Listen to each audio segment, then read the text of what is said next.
الرجيم بسم الله الرحمن الرحيم وسلام على المرسلين والحمد لله رب العالمين اللهم صل على سيدنا ومولانا محمد وعلى آل سيدنا ومولانا محمد وبارك وسلم اللهم صل على سيدنا ومولانا محمد وعلى آل سيدنا ومولانا محمد وبارك وسلم اللهم صل على سيدنا ومولانا محمد وعلى آل سيدنا ومولانا محمد وبارك وسلم۔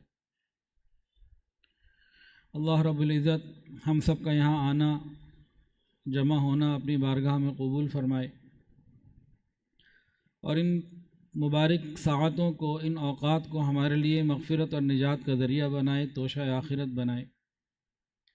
اعتکاف کے حوالے سے فضائل تو ہم سب جانتے ہیں، اسی لیے یہاں پہنچے ہیں۔ ایک بات صرف اعتکاف کے حوالے سے کر کے پھر حقوق العباد کی طرف ایک فکر دلوانی ہے، اپنی ذات کو بھی اور ہم سب کو بھی مل جائے یہ فکر۔ امام ربانی مجدد الفسانی رحمۃ اللہ علیہ نے غالباً فرمایا، میں نے اپنے شیخ سے سنا ہے، میں نے حضرت جی سے سنا ہے، کسی بزرگ کا نام لے کے فرما رہے تھے کہ مشائخ نے یہ فرمایا ہے کہ اگر ہماری زندگی کا کوئی ایک مکمل ایسا دن گزر جائے جس میں اللہ تعالیٰ کی کوئی نافرمانی نہ ہو، تو یہ ایسا ہے جیسا نبی علیہ السلام کی معیت میں وہ دن گزرا۔ میں نے اپنے شیخ سے سنا، حضرت جی فرما رہے تھے، بزرگ جو ریفرنس دیا وہ مجھے اس وقت ذہن میں نہیں، کہ ہماری زندگی کا کوئی ایک دن ایسا اگر گزر جائے جس میں ہم نے اللہ تعالیٰ کی کوئی نافرمانی نہ کی ہو، معصیت نہ کی ہو، وہ ایسا ہے جیسا نبی علیہ السلام کی معیت میں وہ دن گزرا ہے۔ اور اسی کے اندر رہتے ہوئے دوسری جو اس میں بات ہے، قیامت کے دن پوری زندگی کا کھاتا کھولا جائے گا، تو کم سے کم چند دن ہمارے پاس ایسے بھی ہوں کہ جس میں قیامت کے دن ہم اللہ کو کہہ سکیں، اللہ ان پورے دنوں میں آپ کی نافرمانی کوئی نہیں کی تھی۔ اور اس کے لیے اس قیامت کے دن اس بات کو رب کے حضور پیش کرنے کے لیے اعتکاف ایک بہترین موقع ہے۔ اعتکاف ہو اور شیخ کی معیت میں ہو تو یہ نور علی نور ہے۔ اب کرنا کیا ہے، ہمیں غیر ضروری بات چیت سے بچنا ہے اور موبائل سے بچنا ہے۔ غیر ضروری آپس کی بات چیت اور تعارف اور معاملات سے، لین دین سے بچنا ہے اور موبائل سے بچنا ہے۔ اگر ہم نے اس طریقے کی جو احتیاط ہے وہ کر لی تو انشاءاللہ قیامت کے دن ہم ایسے دن لے کے رب کے حضور حاضر ہوں گے کہ 24 گھنٹے میں اس کی نافرمانی کوئی نہیں ہوگی، اور اس کی اہمیت کا اندازہ محشر کے میدان میں ہی ہوگا۔ اب جو موضوع ہے اس پر میں انشاءاللہ تعالی آتا ہوں۔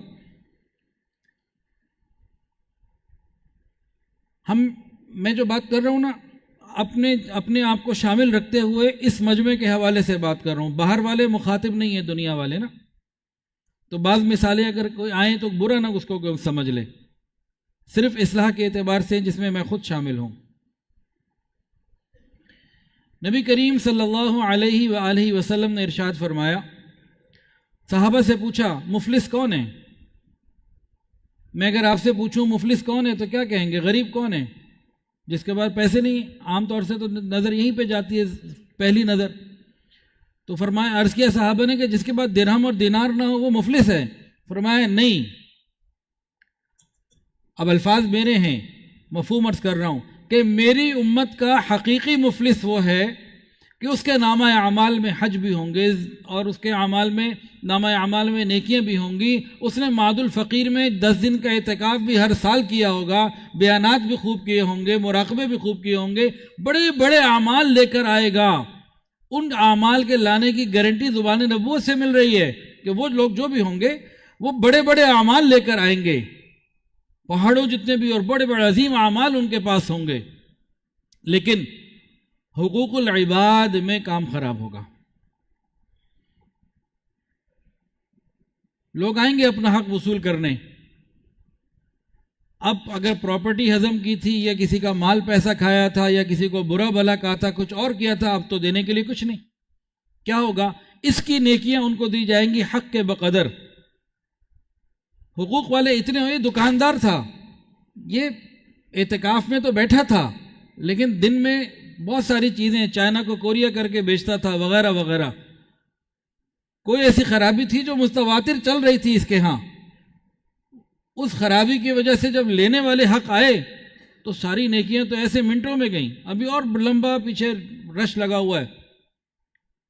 اب کیا ہوگا؟ ان کے گناہ اس کو ڈال دیے جائیں گے اور یہ صاحب حاجی، نمازی، دیندار اور خوب اعمال کرنے والے جہنم میں پھینک دیے جائیں گے.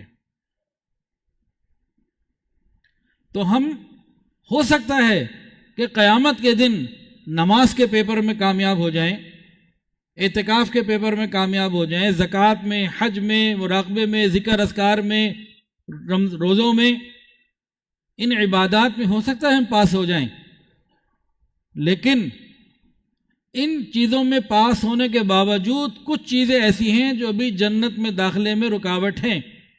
وہ حقوق العباد، ان میں ایک بہت بڑا چیپٹر ہے، بہت بڑا چیپٹر ہے. جناب نبی کریم صلی اللہ علیہ وآلہ وسلم نے فرمایا حدیث کے اندر کہ اللہ تعالیٰ کے یہاں 3 رجسٹر ہیں. 3. ایک کے بارے میں فرمایا کہ مجھے کوئی پرواہ نہیں، جب چاہوں گا جس کو چاہوں گا سارے معاف کر دوں گا، مجھے اس کی کوئی مسئلہ ہی نہیں ہے. دوسرے کے بارے میں فرمایا کہ اس میں جو کچھ ہوگا قطعاً رائی کے دانے کے برابر بھی جو ہے نا اس میں معافی نہیں ہوگی، اس کا کوئی کھاتا ہی نہیں، اس کے اوپر کوئی بات نہیں ہوگی. اور تیسرے کے بارے میں فرمایا کہ اس پہ ضرور حساب ہوگا، اس کے بارے میں مکمل پوچھ گچھ ہوگی. پہلا کون سا ہے؟ حقوق اللہ. اللہ چاہیں گے تو جس کو چاہے معاف کر دیں. اللہ کہتے ہیں مجھے پرواہ نہیں، لا ابالی، میں معاف کر سکتا ہوں جس کے لیے چاہوں. دوسرا رجسٹر شرک اور کفر کا، ان اللہ لا یغفر ان یشرک بہ ویغفر ما دون ذلک لمن یشاء، اس کے اوپر بھی تو کوئی بات ہی نہیں ہونی. تیسری چیز کیا ہے جس کے بارے میں حساب کتاب ہوگا؟ وہ ہمارے آپس کے معاملات، لین دین، تعلقات، حقوق، اس پہ بات ہوگی. اور کتنے درجے تک بات ہوگی، کتنی انتہا اس کو بتائی گئی اس کے بارے میں. فرمایا کہ قیامت کے دن جانوروں کو بھی کھڑا کیا جائے گا. اگر کسی سینگ والی بکری نے بے سینگ بکری کو سینگ مارا ہوگا اس کے بارے میں بھی حساب کتاب ہوگا. یعنی اس درجے تک اس میں کھاتے کھلیں گے، اس درجے تک. جب اتنے مائنیوٹ لیول پہ جا کے حساب کتاب ہوگا تو غور کرنے کی بات ہے کہ ہمارے نماز روزے ہمارے کام آ جائیں گے؟ یا نماز روزوں کی نفی مقصود نہیں ہے، وہ انتہائی اہم ہیں اور ضروری ہیں، اس کے بغیر چارہ نہیں ہے. لیکن حقوق العباد سے غفلت یہ جنت میں جانے کا راستہ نہیں ہے. اللہ رب العزت نے اس کائنات کو بھی بنایا اور انسان کو بھی بنایا. کائنات کو کس نے بنایا؟ اللہ رب العزت نے. انسان کو کس نے پیدا کیا؟ اللہ رب العزت نے. اس میں قیمتی انسان ہے یا کائنات؟ انسان. کون سا انسان؟ جو اپنی حقیقت کو پہچان لے. ہر انسان قیمتی نہیں ہے. جو انسان اپنی حقیقت کو پہچان لے پوری کائنات مل کے اس کی قیمت ادا نہیں کر سکتی. جو اپنی حقیقت کو پہچان لے پوری کائنات مل کے اس کی قیمت ادا نہیں کر سکتی. اچھا، انسان اصل ہے یا کائنات؟ اس میں دوسری دلیل، انسان نے باقی رہنا ہے، یہ سارے نقشے مٹ جائیں گے. انسان باقی رہے گا، یہ ختم نہیں ہوگا، اور اس کے اعمال باقی رہیں گے، وہ ختم نہیں ہوں گے، باقی سب اللہ مٹا دیں گے. یہ موت ایک الگ چیز ہے. موت کیا ہے؟ صرف دنیا سے وہاں منتقل ہو جانا، اس کے علاوہ ختم ہونے والی بات نہیں ہے یہ.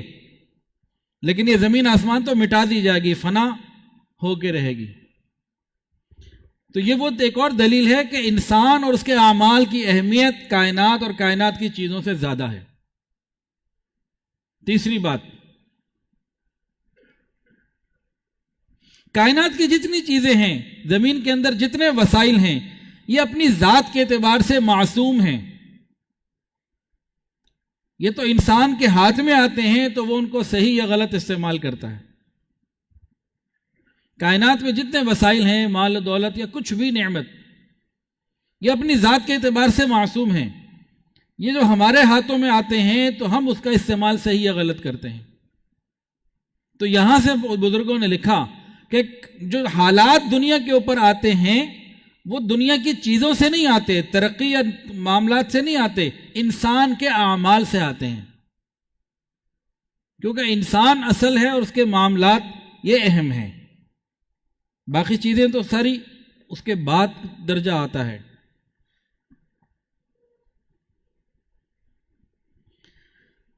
اب اللہ رب العزت فرماتے ہیں هو الذی خلق لکم ما فی الارض جمیعا، اللہ وہ ہے جس نے پیدا کیا تمہارے لیے جو کچھ زمین میں ہے، یہ سارا کچھ میرے اور آپ کے لیے اور انسان کے لیے اللہ تعالیٰ نے پیدا کیا۔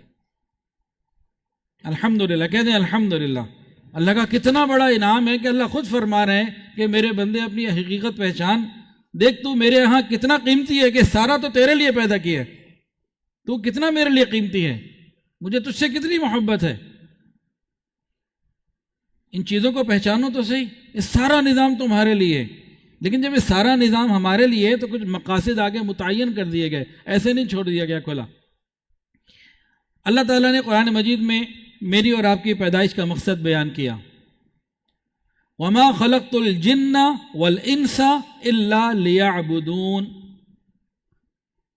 اور ہم نے جو بنایا انسان کو، جنات کو اپنی عبادت کے لیے، اَيْ لِيَعْرِفُونَ، معرفت کے لیے۔ امام المفسرین مجاہد رحمۃ اللہ علیہ لیعبدون کا ترجمہ معرفت سے کرتے ہیں، پہچان کے لیے۔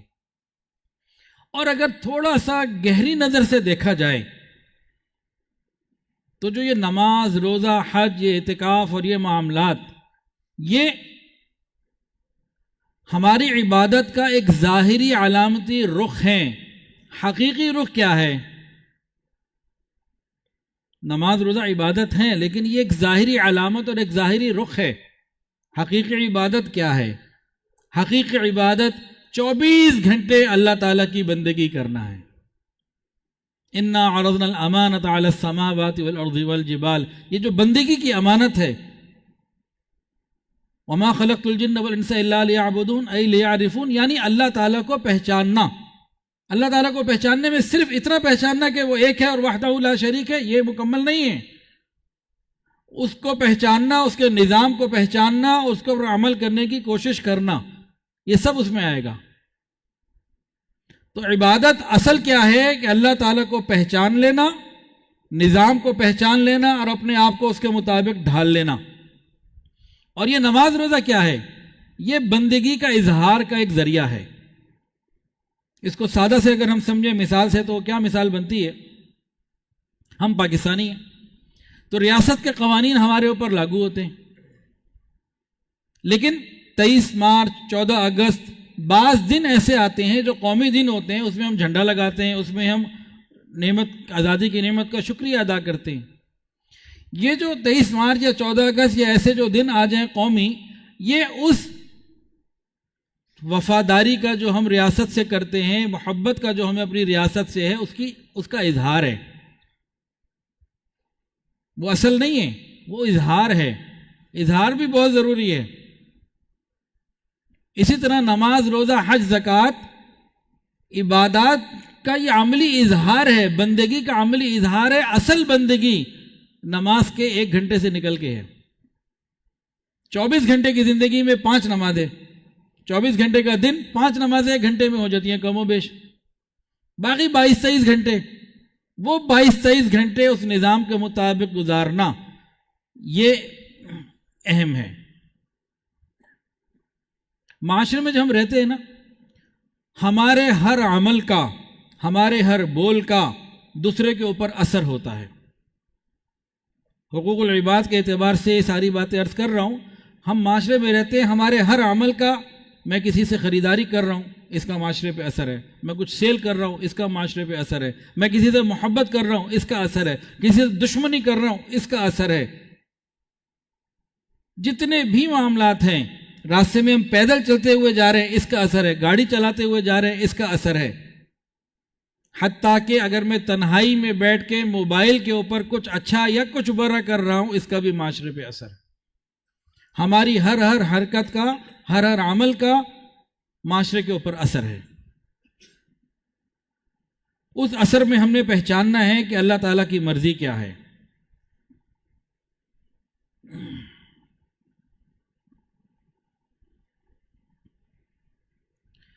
حقوق العباد یہ لفظ تو ہم نے بہت دفعہ سنا، اس کی تعریف کیا ہے، اس کی ڈیٹیل کیا ہے؟ تو علماء نے لکھا جو چیز اخلاقی حیثیت سے واجب ہو، جو چیز اخلاقی حیثیت سے واجب ہو،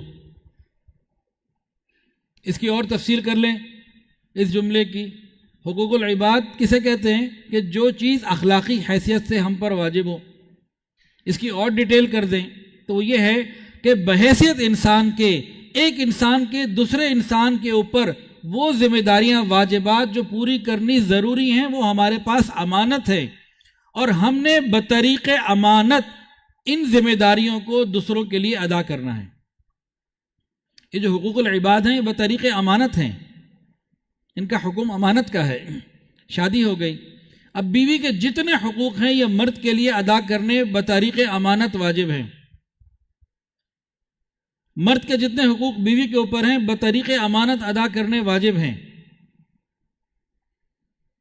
تو یہ اتنا آسان معاملہ نہیں ہے، یہ وہ معاملہ ہے اب کبھی کبھی محسوس کرتا ہوں نا، حضرت عمر فاروق رضی اللہ تعالیٰ عنہ کہتے تھے کاش میں کوئی بھوسا ہوتا، حضرت صدیق اکبر رضی اللہ عنہ فرماتے کاش میں کوئی پرندہ ہوتا، کوئی مومن کے بدن کا بال ہوتا۔ کیا چیز بھاری تھی؟ نماز روزہ بھاری تھا؟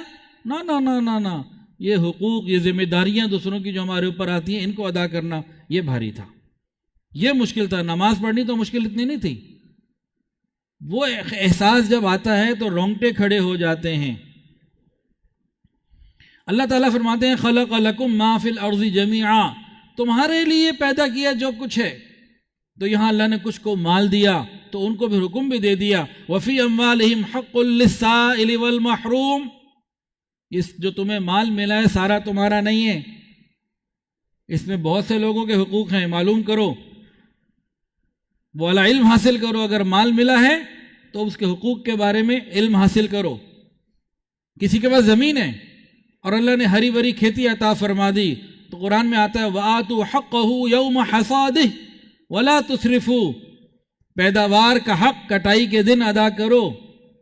یہ جو تمہیں ملا سارا تمہارا نہیں ہے، اس کی ڈیٹیل معلوم کرو۔ تو انسان کو اللہ رب العزت نے حقوق کا پابند بنایا، قدرتی طور پر یہ ساری کائنات انسانوں کے لیے ہے، تو انصاف کا تقاضا یہ ہے کہ ہر انسان کا اس پہ حق ہے۔ جب حق ہے تو مال والا مال کے حقوق کو تلاش کرے اور زمیندار زمینداری والے حقوق کو تلاش کرے۔ ہماری ذمہ داری ہے، صرف نماز پڑھنا ہماری ذمہ داری نہیں، شریعت نے ہماری ذمہ داری لگائی ہے کہ تم دوسروں کے مفاد اور فائدے کو پورا کرنے کے لیے اپنی ذمہ داریاں ادا کرو۔ اللہ تعالیٰ کی جو نعمتیں تمہارے پاس ہیں وہ سب کے لیے ہیں، اس میں دوسروں کا جو حق بنتا ہے وہ سمجھ کے ادا کرو۔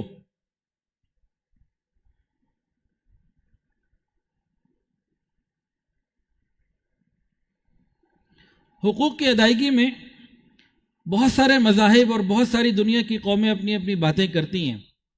ہمارے پاس چونکہ وقت مختصر ہے اور اس مجلس میں صرف اس احساس کو بیدار کرنا ہے کہ یہ والا علم حاصل کرنا کتنا ضروری ہے۔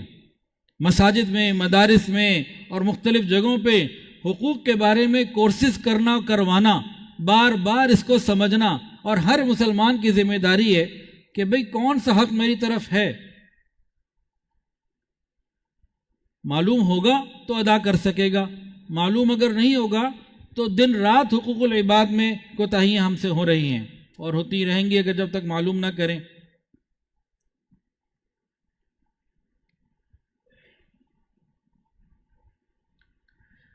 اسلام وہ واحد مذہب ہے جس نے حقوق کے بارے میں درجہ بندی کی ہے، حقوق کے بارے میں درجہ بندی کی ہے، سارے انسان برابر نہیں رکھے۔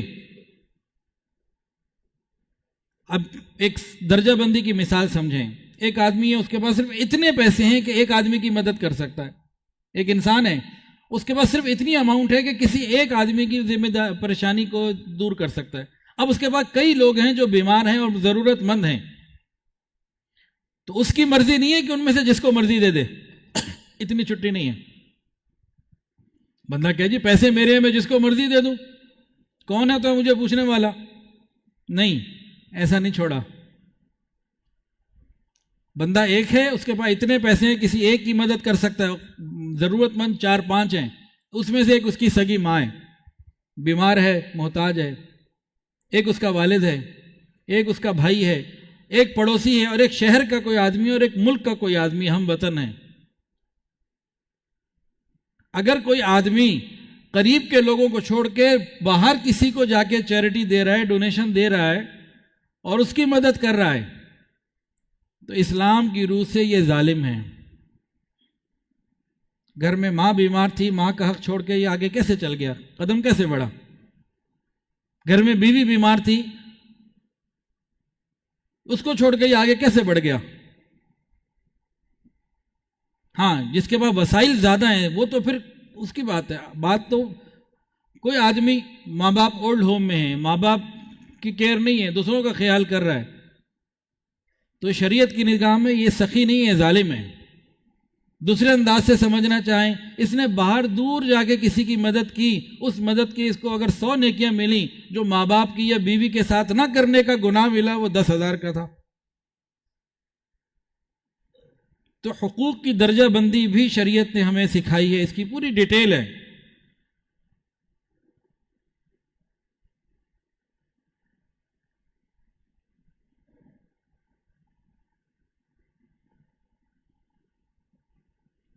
حدیث کے اندر آتا ہے تمہاری بیوی کا بھی تمہارے اوپر حق ہے، تمہارے ملاقاتی کا بھی تمہارے اوپر حق ہے، تمہارے بچوں کا بھی تمہارے اوپر حق ہے، اور ایک حدیث میں یہ آتا ہے کہ ہر انسان کا بھی اس کے اپنے اوپر حق ہے، اور ایک ایک عضو کا بھی حق ہے۔ ایک حدیث کے اندر آتا ہے تمہاری آنکھ کا بھی تمہارے اوپر حق ہے۔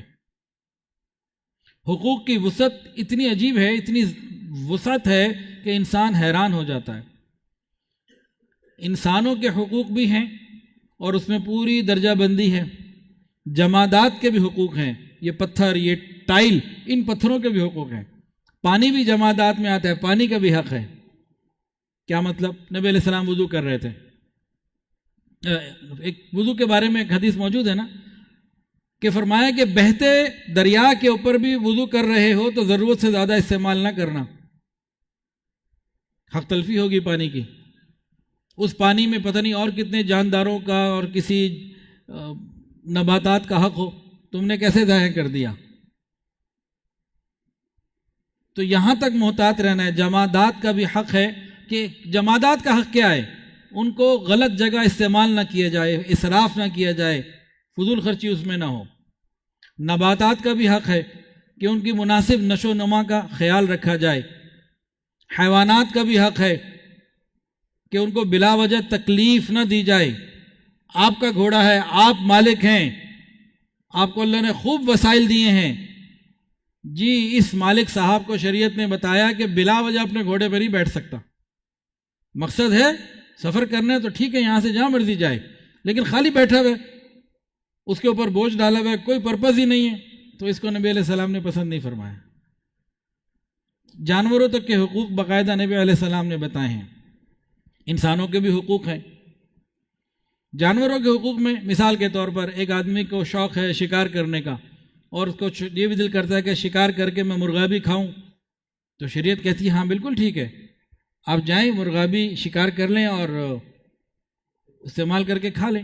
اب اس کو ضرورت تھی کہ ہم 5 لوگ ہیں گھر کے، 2 مرغابیوں سے اچھا گزارا ہو جائے گا، اس نے جا کے 20 مار دی اپنے شوق کے لیے، اس نے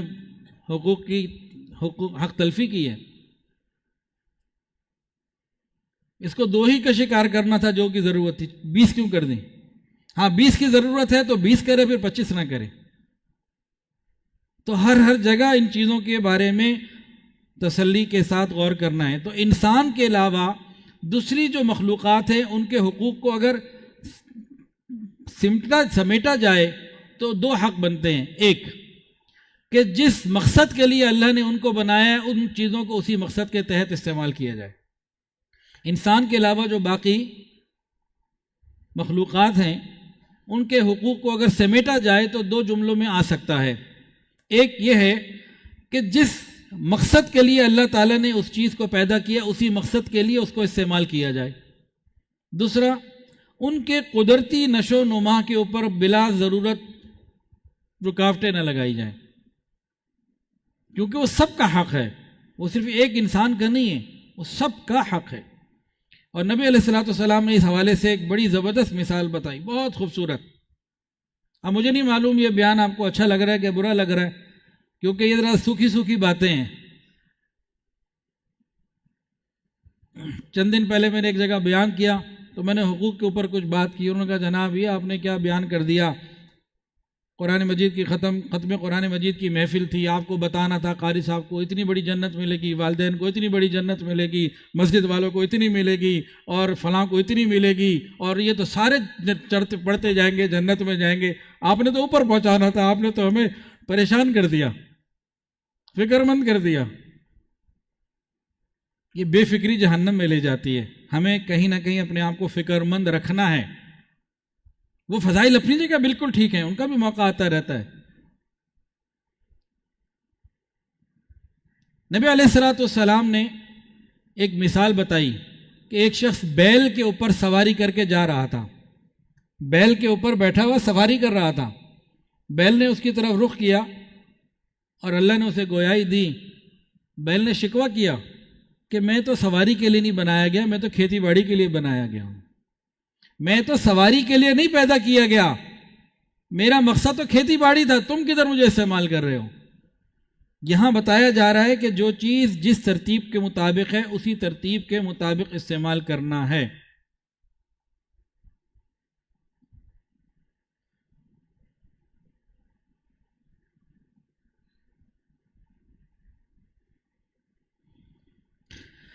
اب ایک انتہائی اہم اس میں ٹاپک ہے، حقوق اللہ اور حقوق العباد میں آپس میں ربط، یہ سنکرونائز ہیں، اور ایک بڑی عجیب اس کے اندر بات محسوس ہوتی ہے۔ حقوق اللہ تو ہیں ہی حقوق اللہ، جو حقوق العباد ہیں یہ بھی دراصل حقوق اللہ ہی ہیں۔ حقوق اللہ کس نے واجب کیے؟ اللہ تعالیٰ نے۔ حقوق العباد وہ بھی اللہ تعالیٰ نے، تو آپس میں جڑے ہوئے ہیں۔ اچھا، جتنے بھی حقوق اللہ ہیں اگر اس کو ایک گہری نظر سے دیکھا جائے تو ان سب حقوق اللہ کی تکمیل کے اندر حقوق العباد کا ہی فائدہ ہے۔ تمام حقوق اللہ کے اندر، تمام حقوق اللہ کی کامل ادائیگی میں انسانی معاشرے کا فائدہ ہے، انسانوں کا ہی فائدہ ہے۔ اللہ تعالیٰ کا کسی حقوق اللہ میں کرنے سے کوئی فائدہ نہیں، ہمارا ہی فائدہ ہے۔ مثال کے طور پر حقوق اللہ میں جو سب سے پہلی بات ہے وہ کیا ہے؟ توحید، اللہ کی وحدانیت کے اوپر یقین رکھنا۔ اور توحید فقط اتنا نہیں ہے کہ اللہ کو ایک ماننا، بس اتنا نہیں ہے، اللہ تعالیٰ کی بندگی بھی اور اللہ تعالیٰ کی نمائندگی بھی۔ اللہ تعالیٰ کو جب ہم پہچاننے کی بات کرتے ہیں تو صرف بندگی تک محدود نہیں رہ سکتے، اللہ تعالیٰ کی بندگی بھی ہے اور نمائندگی بھی ہے۔ تو جب نمائندگی کی بات آتی ہے تو انسان جب زمین پہ گزر رہتا ہے تو پھر وہ اللہ تعالیٰ کے رنگ میں زندگی گزارتا ہے، صبغت اللہ میں رہتے ہوئے زندگی گزارتا ہے۔ اللہ تعالیٰ کریم ہے، وہ لوگوں کے ساتھ کرم کا معاملہ کرتا ہے۔ اللہ رحیم ہے، وہ لوگوں کے ساتھ رحمت کا معاملہ کرتا ہے۔ وہ صفات الہی کا مظہر بن کے زندگی گزارتا ہے۔ تو جب انسان توحید کو اس رخ سے سمجھے اور صفات الہی کا مظہر بن کر زندگی گزارے تو معاشرے میں خیر پھیلے گی، تو بندوں کو فائدہ ہوگا۔ حقوق اللہ میں دوسرا بڑا نام نماز کا آئے گا۔ اللہ کی رضا کا، قرب کا ایک خاص ذریعہ ہے، لیکن جب مقام احسان والی نماز جب مجھے ادا کرنی ہے تو میں یہ سوچوں گا میں جس گھر میں نماز ادا کر رہا ہوں یہ پاک اور حلال مال کا بنا ہوا، جو کپڑے میں نے پہنے ہوئے یہ حلال ہیں، جو کھانا میں کھا رہا ہوں یہ حلال پاکیزہ اور طیب ہے، کیونکہ ان کے بغیر نماز قبول نہیں ہونی۔ تو جو یہ چاہے گا کہ حقوق اللہ میں میری نماز صحیح قبول ہو اور ان چیزوں کا جب وہ خیال کرے گا تو الٹیمیٹلی لوگوں کا فائدہ ہوگا، مخلوق کا فائدہ ہوگا۔ تیسری چیز زکوٰۃ۔ زکوٰۃ کو سمجھنا تو انتہائی آسان ہے۔ زکوٰۃ حقوق اللہ میں ہے، لیکن وہ اللہ تعالیٰ کی رحمت کو دیکھیے کہ اپنے حق کا نام دے کر امیر بندوں کو کہا کہ غریبوں کو پہنچا دو۔ یہ تو ڈائریکٹ لوگوں کے فائدے کی بات ہے، باقی چیزوں میں تو کوئی غور کرنے کی ضرورت ہے، یہاں تو وہ والے غور کی بھی ضرورت نہیں، سادہ سا معاملہ ہے۔ روزہ بھی حق اللہ ہے، لیکن اس میں بھی حقوق العباد کی ایسی خوبصورت رعایت ہے، یہ آپس میں اتنا مربوط ہے کہ انسان حیران ہو جاتا ہے۔ مثال کے طور پر جب انسان روزہ رکھتا ہے تو اس کو دوسرے کی بھوک پیاس کا خیال آتا ہے، تو دوسرے کون ہیں؟ دوسرے بھی انسان ہیں۔ جب انسان روزہ رکھتا ہے اپنے نفس کے اوپر اس کو کنٹرول نصیب ہوتا ہے، تزکیہ نفس آسان ہو جاتا ہے۔ جب تزکیہ نفس ہو جائے گا، نفس پہ کنٹرول ہو جائے گا تو بری عادات کم ہوں گی، اچھی بڑھیں گی، تو اس کا فائدہ کس کو ہوگا؟ معاشرے کو ہوگا، اللہ تعالیٰ کو تو نہیں ہوگا۔ اللہ تعالیٰ تو پاک ہے ان چیزوں سے نا۔ اسی طریقے سے جب انسان روزہ رکھتا ہے اس کی بہت ساری بری خواہشات کو لگام پڑ جاتی ہے، اگر وہ خواہشات کو بے لگام چھوڑ دیا جائے تو معاشرے کا نقصان۔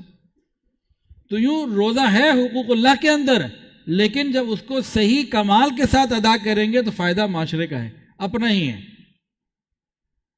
اور آگے اگر ہم چلیں تو حج بھی حق اللہ ہے، لیکن اخوت اور مساوات اور ایک دوسرے کی برداشت اور ایک دوسرے کے ساتھ حسن سلوک جو کچھ حج میں ملتا ہے وہ سارا پھر انسانوں کے فائدے کے لیے ہے۔ نشہ نہ کرنا یہ حق اللہ ہے، نشہ کرنا حقوق اللہ کی خلاف ورزی ہے۔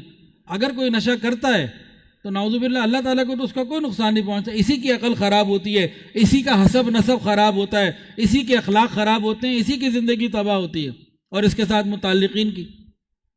کسی کا شوہر نشئی ہو، گھر میں پڑا ہو تو دیکھیں کتنی تباہی پھیلتی ہے۔ تو اس حق کے اندر بھی حقوق العباد کے فوائد اللہ تعالیٰ نے رکھ دیے۔ اور یہ حقوق العباد انفرادی طور پر خراب کیے جائیں، انفرادی معاملات، جب اجتماعی طور پر معاملات بگڑ جائیں تو قومیں تباہ کر دی جاتی ہیں۔ قرآن مجید میں کئی قوموں کا ذکر ہے جن کے اوپر عذاب آئے، کفر، شرک، پیغمبروں کی مخالفت کے ساتھ ساتھ قرآن مجید میں جو ان کے گناہ بتائے گئے اس میں حقوق العباد اور معاشرے کی حق تلفی بھی شامل ہے۔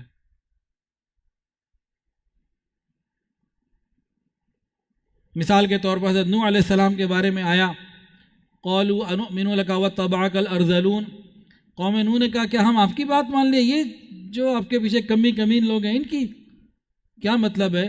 اس کا مطلب یہ ہے کہ وہ اپنے ان سرداروں کی اور اپنے ان وڈیروں کی بات مانتے تھے جو ظلم کا بازار گرم رکھتے تھے اور الہی جو اللہ رب العزت کا قانون ہے اس پر ہی آتے تھے، تو معاشرے کے بگاڑ کا ذریعہ تھا۔ قوم عاد کے اوپر جو عذاب آیا، طوفان آیا ایک، اس کے بارے میں قرآن کیا کہتا ہے؟ أَتَبْنُونَ بِكُلِّ رِيعٍ آيَةً تَعْبَثُونَ وَتَتَّخِذُونَ مَصَانِعَ لَعَلَّكُمْ تَخْلُدُونَ وَإِذَا بَطَشْتُمْ جَبَّارِينَ، تمہارا کیا حال ہے؟ ہر اونچے مقام پہ محل بنا لیتے ہو، بڑی بلڈنگ بنا لیتے ہو، کبھی یہ برج بنایا کبھی وہ برج بنایا، بڑے بڑے محل تعمیر کرتے ہو جیسے تم نے ہمیشہ یہاں رہنے، اور جب کسی پر ہاتھ ڈالتے ہو تو ظالم اور جابر کی طرح ڈالتے ہو۔ تو یہ کیا معاشرے کی عکاسی کی کہ لوگوں کے اوپر خرچ کرنے کے بجائے تم بلڈنگز پر خرچ کر رہے ہو، لوگوں پہ ظلم کا معاملہ کرتے ہو، تو یہ ان کے کفر اور شرک کے ساتھ حقوق العباد کو اللہ تعالیٰ نے یہاں بتایا ہے۔ حضرت شعیب علیہ السلام کی بات سن لیجئے، قرآن مجید میں ان کے بارے میں کیا ہے، ان کی قوم کے بارے میں، اوفوا الکیل ولا تکونوا من المخسرین وزنوا بالقسطاس المستقیم ولا تبخسوا الناس اشیاءهم ولا تعثوا فی الارض مفسدین، پورا ناپ تول دیا کرو، کسی کو کم نہ دو، صحیح ترازو سے تولو، لوگوں کو ان کی چیزیں کم نہ دو، زمین پہ فساد نہ پھیلاؤ۔ یہ ساری چیزیں حقوق العباد سے متعلق ہیں۔ اجتماعی طور پر جب اس کا احساس مٹ جائے تو پچھلی قومیں تو مکمل تباہ ہو گئیں۔ نبی کریم صلی اللہ علیہ وآلہ وسلم کی برکت سے یہ امت تو یقیناً تباہ نہیں ہوگی مکمل، کہ ایک ظالم سے وہ معاملہ تو الحمدللہ ہمارے ساتھ نہیں ہوگا، لیکن جزوی طور پر جو معاشرے کی خرابیاں ہیں بے حساب قسم کی، امت کو جزوی طور پر کہہ رہا ہوں کہ جزوی طور پر جو تباہیاں آ رہی ہیں، خرابیاں آ رہی ہیں ہمارے معاشرے میں، جو اس وقت بے حساب خرابیاں اور پریشانیاں ہیں، یہ صرف نماز، روزے اور حج، زکوٰۃ اور اعتکاف سے ٹھیک نہیں ہونے والی۔ ہمیں اپنی ان تمام ذمہ داریوں کا احساس کرنا ہوگا کہ میرے اوپر بحیثیت مسلمان، کہ میں اللہ کا بندہ ہی نہیں، اللہ تعالیٰ کا نمائندہ بھی ہوں۔ اللہ تعالیٰ کے بندے ہونے کی حیثیت سے میرے اوپر کون سے حقوق آتے ہیں، اللہ تعالیٰ کے نمائندہ ہونے کی حیثیت سے میرے اوپر کون سے حقوق آتے ہیں، اللہ نے اگر مجھے مال دیا ہے تو اس کی وجہ سے کون سے حقوق آتے ہیں، رشتہ دار دیے ہیں تو کون سے حقوق آتے ہیں۔ حقوق کے بارے میں تو ایک تفصیل ہے، ماں باپ کے لیے حقوق اولاد کے ہیں، اولاد کے لیے حقوق ماں باپ کے ہیں، خاوند کے اوپر بیوی کے ہیں، بیوی کے اوپر خاوند کے ہیں، بھائی پہ بھائی کے ہیں، پڑوس کے پڑوسی کے ساتھ ہیں، راستہ چلنے والوں کے ساتھ بھی حقوق ہیں۔ اور حقوق کے اندر تو شریعت نے اتنا وسیع دائرہ رکھا، ایک وہ حربی کافر جو میدان جنگ میں مسلمانوں کو ملیا میٹ کرنے کے لیے آیا ہے، شریعت نے اس کے بھی حق بتایا، اس کے حقوق بھی مسلمانوں کے اوپر ہیں۔ اب حیران ہوتا ہے بندہ، اس کا کیا حق ہوگا جی؟ وہ تو مارنے کے لیے آیا ہے، تو بھونڈ ڈالو اس کو، جو مرضی کرو۔ نہ کافر کو بھی اگر قتل کرنا ہے تو اس کا بھی دائرہ کار اور طریقہ کار ہے۔ اس کو اگر قتل کر دیا تو اس کی لاش کے ٹکڑے ٹکڑے نہیں کر سکتے، جلا نہیں سکتے، یہ حربی کافر کا حق ہے۔ تو جس شریعت نے حربی کافر کے حقوق کی بھی حفاظت کی ہو، اور ہم اس شریعت کے ماننے والے ہوں، اور ہمیں حقوق العباد کے بارے میں صرف اتنا پتہ ہو کہ ہاں حقوق العباد بہت اہم ہیں، لیکن ان کی ڈیٹیلز کیا ہیں، یہ باقاعدہ ایک علم ہے۔ اس کے لیے اگر کتابوں سے جمع کیا جائے تو بہت خلاصہ بھی کرے نا تو ایک گھنٹے کے 15-20 سیشن بنیں گے، ایک گھنٹے کے ہر حق اور چیزوں کو دیکھ کے۔ ارے حقوق میں اختلافات کے بھی حق ہیں، ہم نے کسی سے اختلاف کرنا ہے اس کا بھی حق ہے۔ پھر یہاں تک اس میں بحث ہے کہ جس سے آپ اختلاف کر رہے ہیں وہ ایک عالم دین، وہ اللہ والا، کوئی نیک بندہ ہے یا کوئی لچا لفنگا ہے، یہ بھی باقاعدہ شریعت میں موجود ہے۔ اس کا بھی فرق موجود ہے کہ جس سے آپ اختلاف کر رہے ہیں وہ کون ہے۔ علماء کے ساتھ اختلاف اتنا آسان نہیں ہے، اس کے پورے SOPs ہیں۔ پھر مجھے کسی سے دشمنی ہے، کسی پہ غصہ ہے، وہ چاہے یہودی ہی کیوں نہ ہو۔ اب ایک آخری واقعہ عرض کر کے پھر انشاءاللہ اگلے میں بات کو پورا کرتا ہوں۔ میں نے پہلے عرض کیا تھا کہ یہ جو مجلس ہے حقوق العباد کی اہمیت کے بارے میں فکر مند ہونے کی ہے، اس میں ابھی بہت کچھ سیکھنا، ہم ارادہ کریں کہ ہم اس کو سیکھیں گے۔ ایک واقعہ سن لیجئے، حضرت زید بن ثعلبہ رضی اللہ تعالیٰ عنہ اسلام لانے سے پہلے کی بات بتاتے ہیں، یہ بڑے پکے یہودی تھے۔ ایک مرتبہ نبی کریم صلی اللہ علیہ وآلہ وسلم کو کسی قرضے کی ضرورت پیش آئی۔ یہ نبی علیہ السلام کے قریب رہتے تھے، آپ کو دیکھتے رہتے تھے، آپ کا امتحان لینا چاہتے تھے۔ تو اسی سروے میں تھے، نبی علیہ السلام کو واچ کر رہے تھے، تو آپ کو کہیں پیسے دینے کی، کسی کی مدد کرنی تھی، آپ کے پاس پیسے نہیں تھے، تو نبی علیہ السلام کو انہوں نے خود کہا کہ آپ مجھ سے لے لیں۔ نبی علیہ السلام نے اس یہودی سے، ابھی تو مسلمان نہیں تھے نا، تو یہودی سے پیسے لے کے اگلے کو دے دیے، اور ان کو کہا تو یہ فلانی تاریخ کو اتنے کھجوریں یہ تمہیں واپس دے دیں گے، بات ختم ہو گئی۔ یہ زید بن ثعلبہ کہتے ہیں کہ تاریخ آنے سے 2-3 دن پہلے میں نبی علیہ السلام کے پاس گیا، صحابہ آپ کے ساتھ تھے، آپ کسی جنازے سے جا رہے تھے کہ آ رہے تھے، اور میں نے جاتے ہی نبی علیہ السلام کا کرتا پکڑ لیا اور کہا، اے عبد المطلب کی اولاد، باپ دادا سے شروع کیا،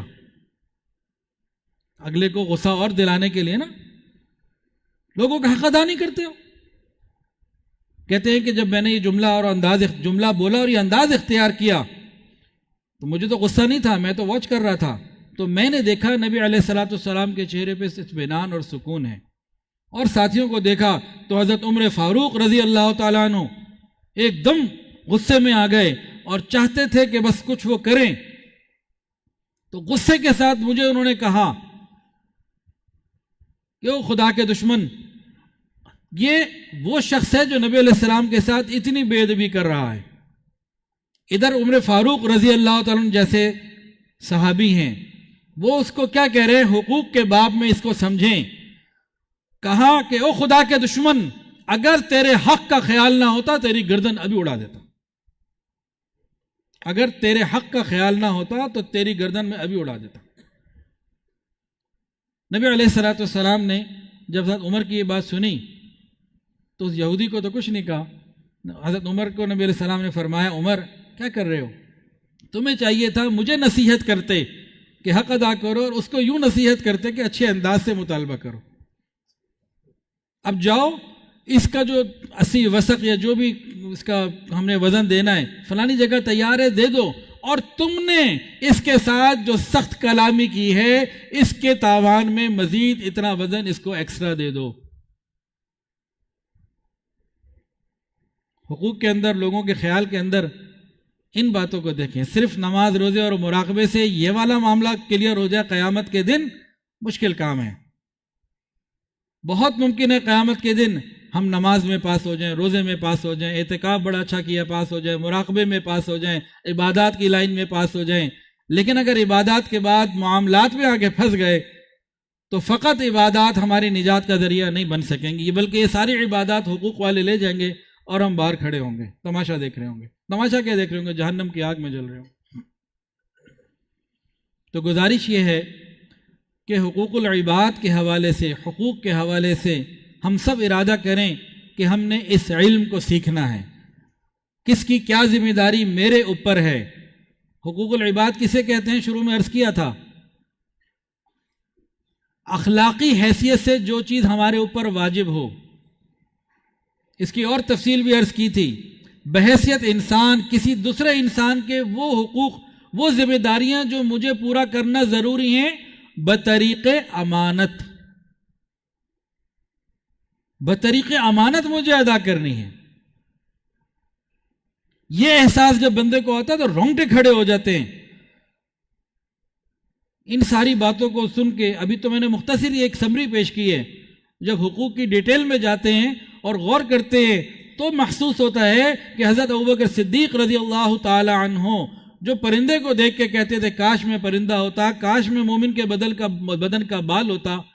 امی عائشہ کہتی کاش میں پیدا ہی نہ ہوئی ہوتی، کوئی میں بھولی بسری چیز ہوتی. وہ پھر صرف نماز روزے کی بات نہیں تھی، وہ پھر زندگی کو ایسے گزارنا. متقی کسے کہتے ہیں؟ حضرت جی نے اس کی تشریح بڑی خوبصورت کی ہے. حضرت فرماتے ہیں متقی وہ ہوتا ہے جو زندگی ایسے گزارے کہ کل قیامت کے دن اس کا گریبان پکڑنے والا کوئی نہ ہو. ہمارے شیخ، ہم سب کے شیخ حضرت پیر حافظ ذوالفقار احمد نقشبندی دامت برکاتہ العالیہ فرماتے ہیں متقی وہ ہوتا ہے کہ زندگی ایسے گزارے کہ کل قیامت کے دن اس کا گریبان پکڑنے والا کوئی نہ ہو. اللہ تعالیٰ سے دعا ہے اللہ تعالیٰ ہمیں اس کے اوپر فکر مند ہو کر اس کو سمجھنے کی، عمل کرنے کی مجھے بھی توفیق عطا فرمائے، ہم سب کو عطا فرمائے. وآخر دعوانا ان الحمد للہ رب العالمین.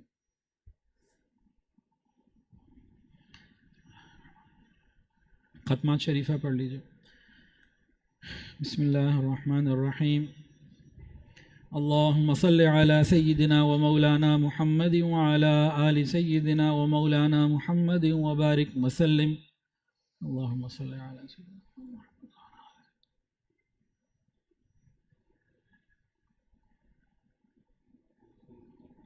لا حسبنا الله ونعم الوكيل.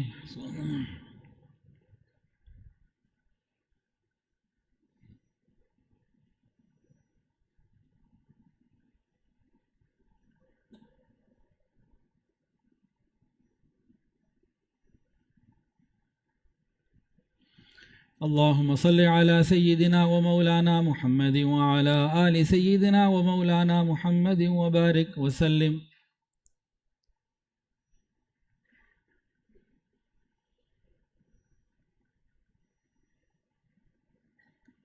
يا خفي اللطف أدركني بلطفك الخفي. يا خفي اللطف.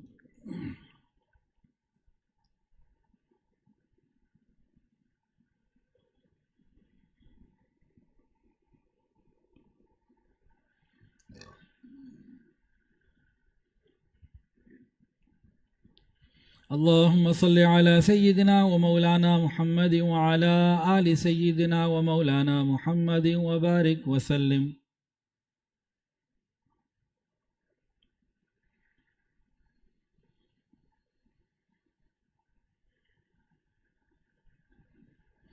لا حول ولا قوة إلا بالله.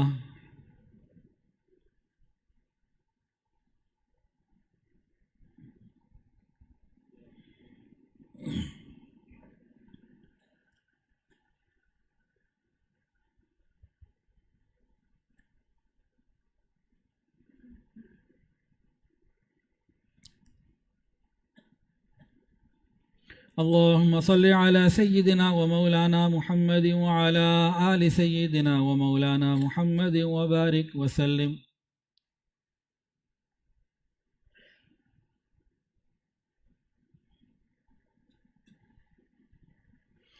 لا إله إلا أنت سبحانك إني كنت من الظالمين.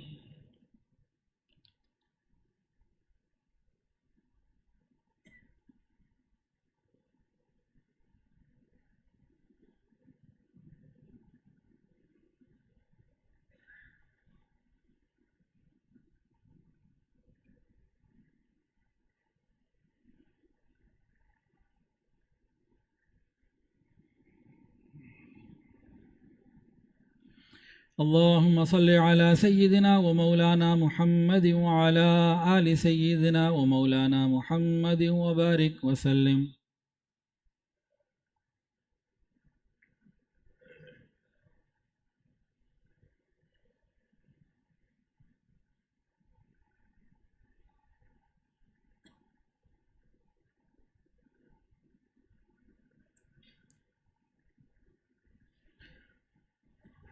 يا حي يا قيوم برحمتك أستغيث.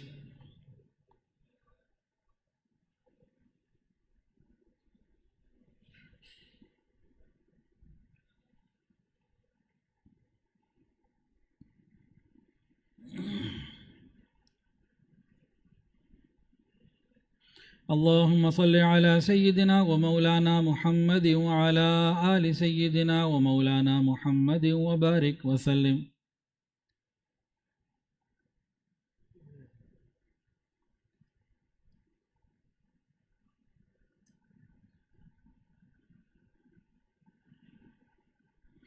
والله ذو فضل على المؤمنين.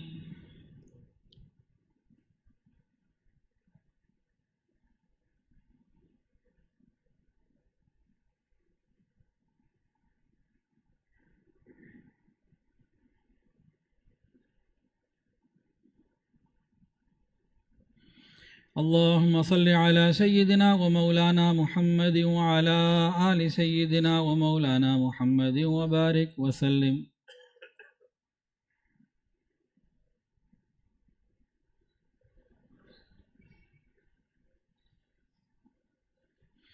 إنا لله وإنا إليه راجعون.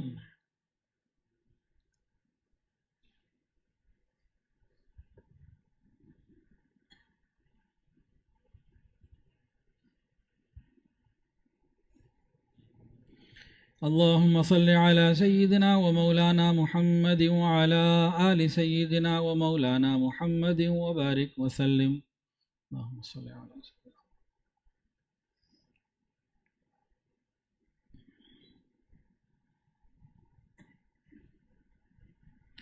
الله ولي الذين آمنوا.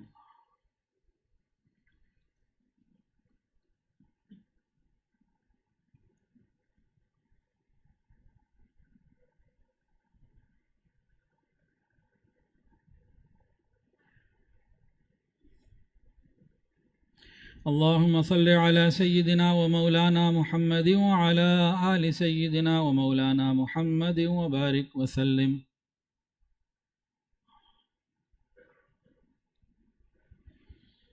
والله ولي المؤمنين.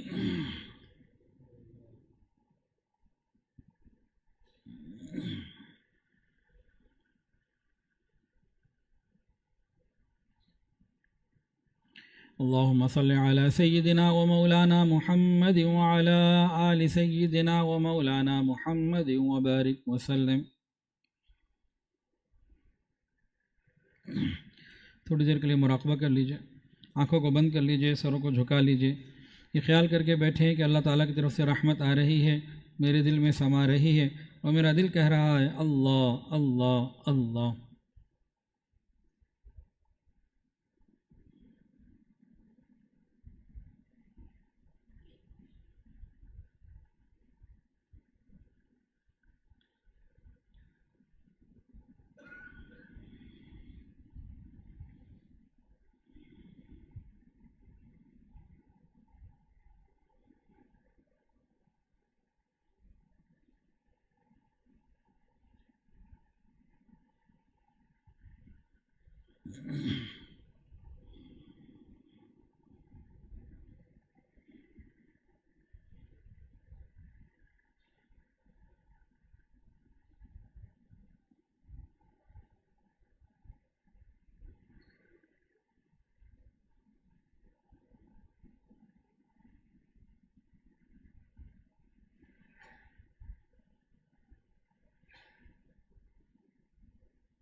لا الہ الا اللہ محمد رسول اللہ۔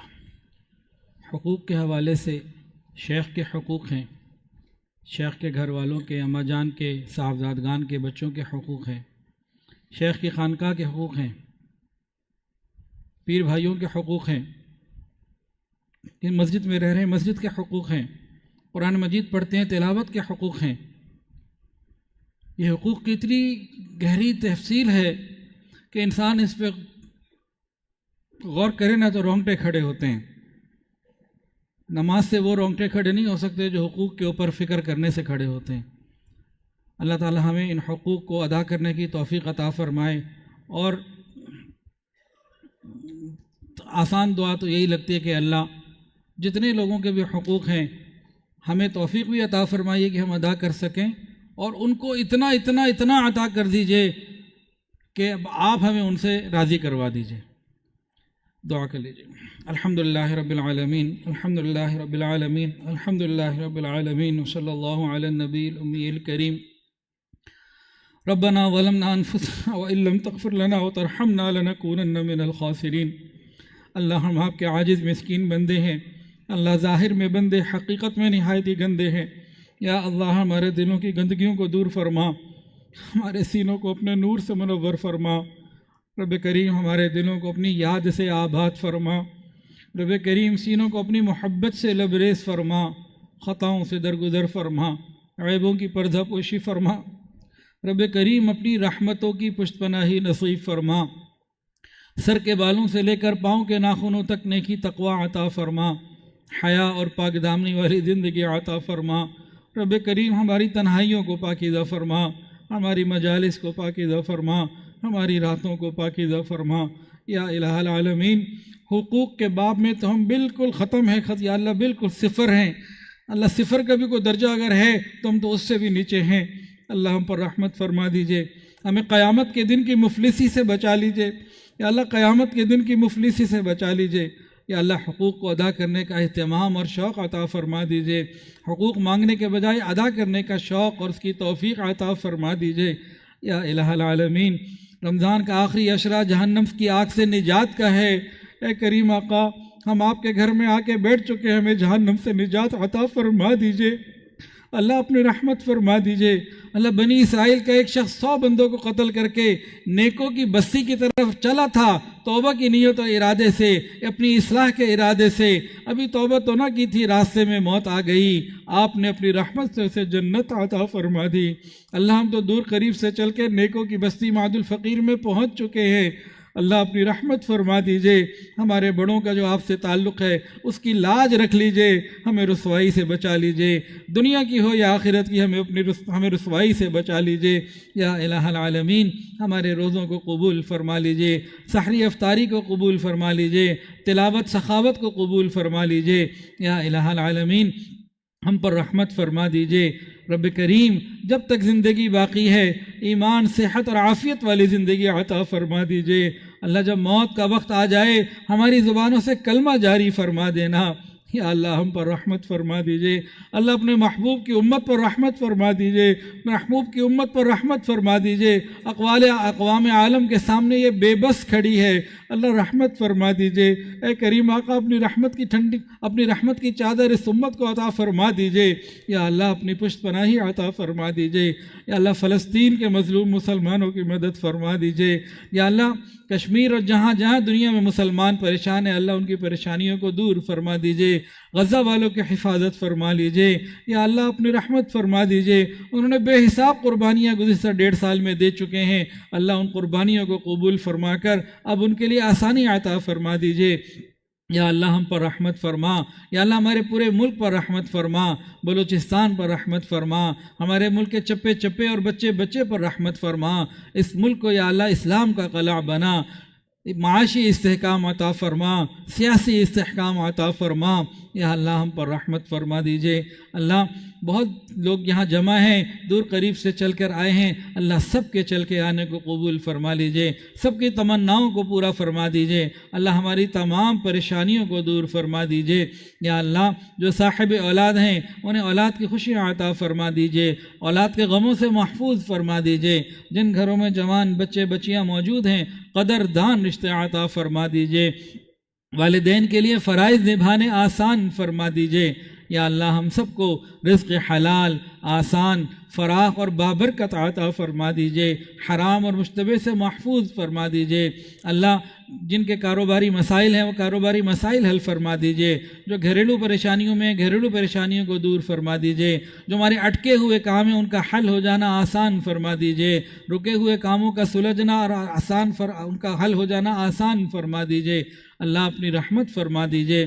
یا الہ العالمین جو مقروض ہیں قرضوں کی ادائیگی کے آسان اسباب اپنی رحمت سے پیدا فرما دیجئے۔ یا الہ العالمین ہم روحانی بھی بیمار ہیں، جسمانی بھی بیمار ہیں، رب کریم ہمیں روحانی اور جسمانی شفا عطا فرما دیجئے۔ اللہ ہم مریض ہیں، اسی لیے تو اس روحانی ہسپتال میں آئے ہیں، خانقاہ میں آئے ہیں۔ اللہ مشائخ کی برکات سے یا اللہ سلسلے کی برکات سے ہمیں منور فرما دیجئے، ہمارے دلوں کی گندگیوں کو دور فرما دیجئے۔ دل زنگ آلود ہو چکے ہیں، سیاہ ہو چکے ہیں، اللہ اپنی رحمت سے ان کو منور فرما دیجئے، ہماری دعاؤں کو قبول فرما لیجئے۔ یا الہ العالمین ہمارے شیخ حضرت پیر حافظ ذوالفقار احمد نقشبندی دامت برکاتہ العالیہ کو شفا و صحت عطا فرما دیجئے۔ یا الہ العالمین حضرت کی زندگی میں برکت عطا فرما دیجئے، عافیت کے ساتھ تادیر ہمارے سروں پر سلامت فرم رکھیے۔ یا الہ العالمین حضرت صاحبزادہ حبیب اللہ احمد صاحب کے ذمہ داریوں کا بوجھ بہت زیادہ ہے، اپنی خصوصی مدد کے ساتھ رحمت کے ساتھ عافیت والا معاملہ فرما دیجئے۔ حضرت صاحبزادہ سیف اللہ احمد صاحب کو شفا و صحت عطا فرما دیجئے۔ اللہ اپنی رحمت کا معاملہ فرما دیجئے، اس خاندان کے ایک ایک فرد کو یا اللہ قیامت تک آنے والے ایک ایک بچے بچی کو قبول فرما لیجئے، ہم سب پر رحمت فرما دیجئے۔ اللہ جب تک زندگی ہے یا اللہ ہمیں اس خانقاہ سے جڑے رہنے کی توفیق عطا فرما دیجئے۔ جب موت کا وقت، جب قیامت کا دن ہوگا یا اللہ اسی نسبت کے ساتھ قیامت کے دن روشن چہروں کے ساتھ اٹھا دیجئے۔ یا اللہ ہم پر رحمت فرما دیجئے۔ یا الہ العالمین پوری امت پر رحمت فرما دیجئے، ہمارے تینوں حرم کی حفاظت فرما لیجئے۔ یا اللہ دعوت اور تبلیغ کے کام کی حفاظت فرما، جہاں اللہ کی ان خانقاہوں کی حفاظت فرما، تمام مساجد مدارس مراکز عربیہ کی حفاظت فرما۔ یا الہ العالمین مہد الفقیر کو خوب برکتیں عطا فرما۔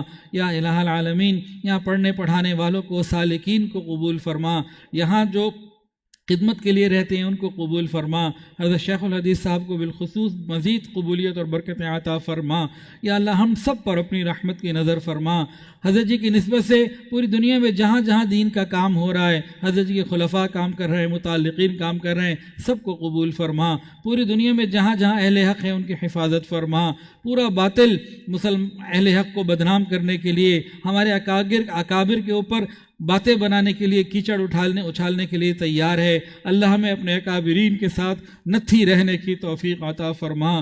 یا الہ العالمین اس رشتے کو مضبوط سے عزبت بنا۔ یا الہ العالمین ہمارے تمام اکابرین کی حفاظت فرما، ہم پر رحمت کی نظر فرما۔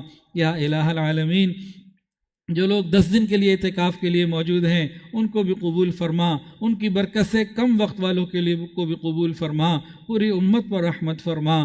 یا الہ العالمین جب ہماری موت کا وقت آ جائے ہماری زبانوں سے کلمہ جاری فرما دینا۔ یا اللہ قیامت کے دن کو ہمارے لیے عزتوں کا میدان بنا دینا، حشر کے میدان میں اپنے عرش کا سایہ عطا فرما دیجئے۔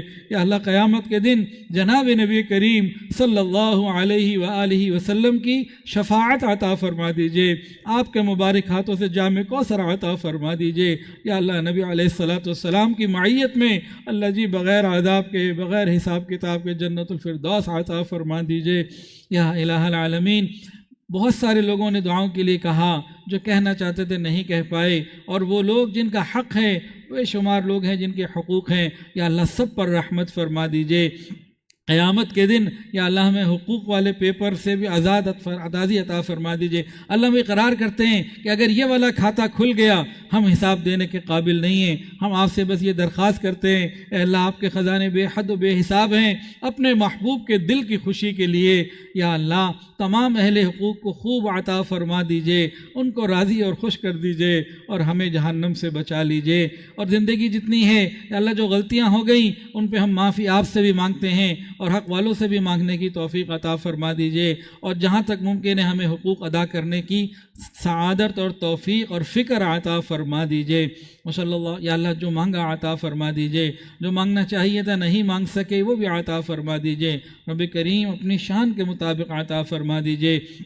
شوال سے نیا تعلیمی اسلامی سال شروع ہو رہا ہے، تمام مدارس میں نئے داخلے اور نئے سلسلے ہوں گے، یا اللہ اس میں خوب برکتیں اور آسانیاں عطا فرما دیجیے۔ وقت کے مطابق تمام اداروں والوں کو یا اللہ اچھے فیصلے کرنے کی توفیق عطا فرما دیجیے۔ وصلی اللہ تعالی علی خیر خلقہ سیدنا و مولانا محمد وعلی آلہ واصحابہ واہل بیتہ اجمعین، آمین آمین یا رب العالمین، آمین برحمتک یا ارحم الراحمین۔